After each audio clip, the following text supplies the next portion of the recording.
காரில் வெளியூர் வரைக்கும் கொஞ்சம் போயிட்டு வர்ற வழியில் ஒருத்தர்கிட்ட இந்த வான்கோழி கோழிலாம் அடிக்கடி வாங்குவேன். இப்போ கொஞ்ச நாளாக அவர்கிட்ட வாங்க முடியறதில்ல. ஏன்னா நம்மளால் சரியாக மெயின்டைன் பண்ண முடிகிறதில்லனால. சரி, இப்போ கோழிகள்லாம் கம்மியாகிடுச்சு. வீட்டில் இருந்த சேவல் இறந்துருச்சு. சரி, அதனால் ஒரு வந்ததுக்கு அவர்கிட்ட கோழியில் வான்கோழி பெண் கோழி இருந்ததுன்னா வாங்கலான்னு நினச்சோம். அவர் வான்கோழியில் ஆண் தான் இருக்குது, பெண் கோழி இப்போதைக்கு ஸ்டாக் இல்லைன்னாரு. சரின்னு சொல்லிட்டு வந்ததுக்கு ஒரு 3 பொட்டைக்கோழியும் ஒரு சேவலும் வாங்கிட்டு நிறைய கடகநாத்து நிறையா கோழிகள்லாம் வான்கோழிலாம் நிறையா வச்சுருக்கார். சரின்னு சொல்லிட்டு அப்புறம் கார் வரைக்கும் கொண்டாந்து அவர் விட்டுட்டு போனார்.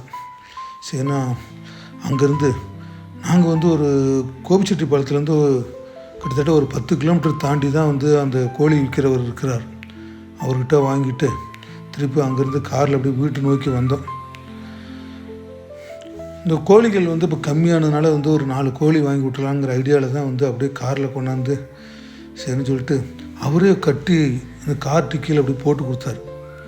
சரி, கோழி கொண்டு வந்துட்டு சரி ரூமில் கொண்டு விட்டுருவோம் அப்படின்னு சொல்லிட்டு ஏற்கனவே பார்த்திங்கன்னா கோழிகளுக்கு பெருசாக இல்லை, கம்மியாக தான் இருந்தது.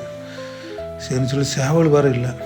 அதனால தான் இன்றைக்கி எப்படியாவது ஒரு 4 கோழி வாங்கி விட்டுறணும் ஐடியாவில் தான் சரி இந்த வான்கோழிங்க முயல்கள் இருக்கக்கூடிய ரூமில் புதுசாக ஒரு 3 பொட்டைக்கோழியும் ஒரு சேவலை கொண்டாந்து விட்டேன். சரி, ரொம்ப தூரத்துலேருந்து வர்றதுனால அந்த கோழிகள்லாம் கொஞ்சம் தண்ணி குடிக்குங்க. சரி, அதனால் நம்ம தண்ணி பிடிச்சி வச்சுருவோம் அப்படின்னு சொல்லிவிட்டு சரி தண்ணி பிடிச்சி வச்சேன்.